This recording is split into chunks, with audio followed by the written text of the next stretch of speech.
Hello everyone, welcome back to my channel. So I hope आप लोगों की pregnancy journey बहुत ही ज़्यादा अच्छी चल रही हो गाइज। मेरी प्रेगनेंसी जर्नी बहुत ही ज़्यादा अच्छी चल रही है। सो इस वीडियो को स्टार्ट करने के पहले अगर आप लोग मेरे चैनल पे नए हैं तो मेरे चैनल को सब्सक्राइब कर लीजिए, और अगर ये वीडियो आप लोगों को हेल्पफुल लगती है तो उसे लाइक और शेयर करना बिल्कुल ना भूले गाइज।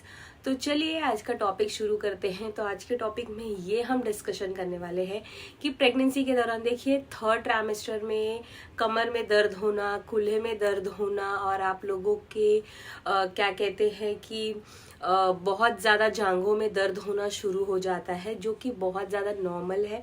हर एक की प्रेगनेंसी में ऐसा होता है। ये बहुत डरने वाली सिचुएशन नहीं है कि हमारी जो कूल्हे हैं, हमारी जो जांघें, हमारी जो कमर है उसमें दर्द क्यों हो रहा है। वो इसके लिए होता है क्योंकि बेबी अंदर अपनी पोजीशन लेता रहता है और उसकी वजह से हमें थोड़े स्ट्रेस होते हैं, मसल्स पुल होते हैं, हड्डियाँ पुल होती है, जिसकी वजह से दर्द होते हैं। तो चलिए हम जानते हैं कि ओल्ड वाइफ्स में ये सब चीज़ों को बेबी बॉय होने के जो सिम्टम्स होते हैं उसे कैसे रिलेट करते हैं। यानी अगर आपके कमर में दर्द है, आपके कूल्हे में दर्द है, उसे बेबी बॉय होने के कैसे सिम्टम्स को निकालते हैं। बहुत सारे लोगों का आपने नोटिस किया होगा कि उनके जो हिप्स होते हैं वो थोड़े प्रेगनेंसी में बाहर आ जाते हैं। तो हाँ, ये अगर ऐसा आपके साथ होता है, क्योंकि क्या होता है ना, जब बेबी गर्ल होती है वो पूरे पेट में होती है, यानी कि पूरा पेट आपका एकदम गोल मटोल होता है। बट जैसे ही आपने बेबी बॉय कंसीव किया है, आपके जो हिप्स होते हैं वो थोड़े बाहर निकल जाते हैं, क्योंकि बेबी बॉय की पोजीशन जो होती है वो थोड़ी बीच में होती है, जिसकी वजह से आपका पीछे भी थोड़ा पोर्शन फूल जाता है और आगे आपका पेट जो निकला होता है वो होता है।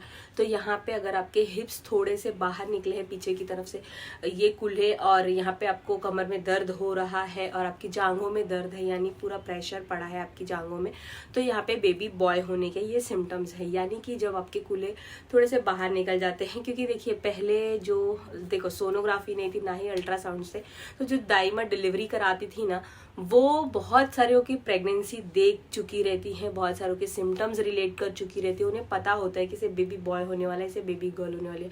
आज भी ये चीज़ें मुमकिन है, रिपोर्ट्स के थ्रू आप देख सकते हो, बट उसके लिए देखने के लिए आपको साइंटिफिक रीज़न आना चाहिए कि मतलब कि ये चीज़ है तो ये क्यों है, आपको सारे रिलेट करने आने चाहिए।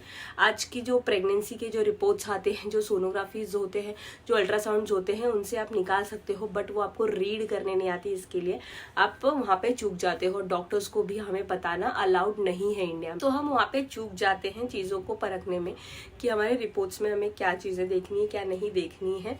तो और ये जो मैंने बताया कि इंडिया में इलीगल है, अगर आप ऐसा करते हो, मतलब पूछने की कोशिश करते हैं, आपको कोई डॉक्टर्स बताते हैं, तो दोनों को भी सज़ा हो सकती है, जेल हो सकती है। तो मेरा चैनल भी ऐसा कोई बेबी बॉय बेबी गर्ल का कोई डिस्क्रिमिनेशन नहीं करता है। यहाँ पे आप लोगों को कोई उसका जेंडर नहीं बता रहा है, बट हम आपको सिर्फ ओल्ड वाइफ्स में जो सिम्टम्स होते हैं, लोगों के कहने हैं, पुरानी जो दाइमा वगैरह होती थी वो बताती थी कि कैसे सिम्टम्स होते हैं जो आप रिलेट कर सकते हो कि बेबी बॉय होने वाला है, बेबी गर्ल।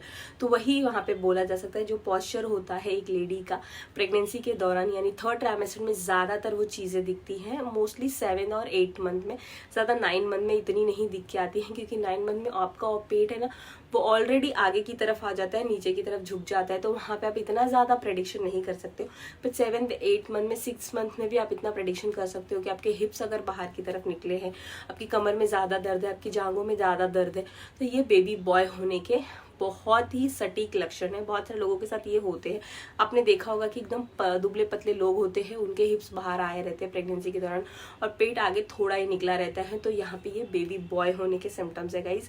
सो यहाँ पे यही चीज़ें मैं बताने की कोशिश कर रही हूँ। वही बहुत सारे लोगों के कंप्लेंट्स होते हैं कि जांघों में दर्द है। वही मैं बोल रही हूँ कि जो जांघों में दर्द होता है वो मोस्टली इसके लिए होता है क्योंकि आपका वेट ऊपर का जो होता है वो गेन हुआ रहता है, उसका पूरा प्रेशर आपकी जांघों पे पड़ता है, उसकी वजह से यहाँ पे आप लोगों को जांघों में दर्द हो सकता है। क्योंकि जैसे थर्ड ट्राइमेस्टर शुरू होता है, तीसरी तिमाही जैसे ही शुरू होती है, आप लोगों का वजन बहुत तेजी से बढ़ने लग जाता है और पूरा वजन आपकी जांघों पे पड़ता है, तो आपको चलते वक्त बहुत दर्द होता है। बहुत सारे लोगों को चलते वक्त, उठते वक्त, जैसे ही वो करवट लेते हैं या फिर बैठते हैं या फिर सो के उठते हैं या फिर सोने में पोजीशन चेंज करते हैं, तो उन्हें थोड़ा सा पेट के निचले हिस्से में और वजाइनल जो पेन होता है वो भी थोड़ा थोड़ा होता है। तो ये प्रेगनेंसी के दौरान नॉर्मल है, क्योंकि हमारी हड्डियाँ, हमारी मसल्स बहुत सारी चीज़ें उसे जूझ रही होती हैं, यानी उसमें बहुत सारा प्रेशर होता है बेबी का, और जो हमारा जो बेबी के आसपास का जो पानी होता है जो जिसे कि हम एमनियोटिक फ्लूइड कहते हैं, वो सब बहुत ज़्यादा तेज़ी से बढ़ने लग जाता है। उसका वज़न हमारे पेट पे मतलब बहुत ज़्यादा आ जाता है, जिसकी वजह से कमर में जांघों में दर्द शुरू हो जाता है। बट हिप का जो साइज़ होता है वो अगर प्रेगनेंसी के दौरान बढ़ा हुआ है गाइस, तो ये जो है वो बेबी बॉय होने के सिम्टम्स होते हैं। सो आप लोग इसे रिलेट कर सकते हो, और मुझे ज़रूर कमेंट करके बताना कि आपके सिम्टम्स क्या क्या थे प्रेगनेंसी में, और ये जो मैं सिम्टम्स बता रही हूँ कि आपके साथ ये सटीक बैठे हैं। सो गाइस, इस वीडियो के लिए बस इतना ही। आई होप ये वीडियो आप लोगों को अच्छी लगी हो। Bye bye.